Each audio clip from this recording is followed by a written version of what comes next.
Découvrez Au cœur de l'immobilier par Century 21, vendre, acheter, louer, gérer. La répartition des charges entre locataires et propriétaires est souvent source d'interrogations, alors qui paye quoi?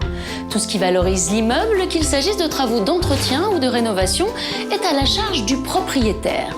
En revanche, les consommations courantes comme l'eau, l'électricité, l'entretien des communs sont à la charge du locataire. Ces charges sont toutefois provisionnelles, donc réajustables. Regardez. Chaque année, le propriétaire m'envoie la liste de toutes les dépenses. Ça lui permet de réévaluer la provision pour charge que je lui règle chaque mois avec le loyer.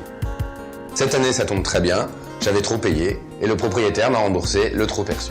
Alors, pour connaître précisément la répartition des charges entre locataires et propriétaires, référez-vous au contrat de location. La liste des charges récupérables y est annexée. Marc Binda, est-ce une obligation pour le propriétaire d'envoyer à son locataire le décompte annuel des charges?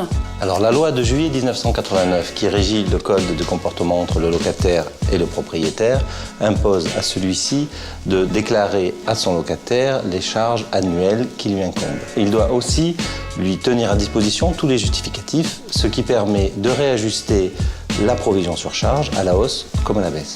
Mais qui prend en charge la vétusté?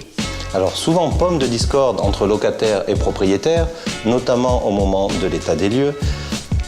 Bien sûr, le locataire normalement n'a pas à supporter les inconvénients liés à l'usage des éléments.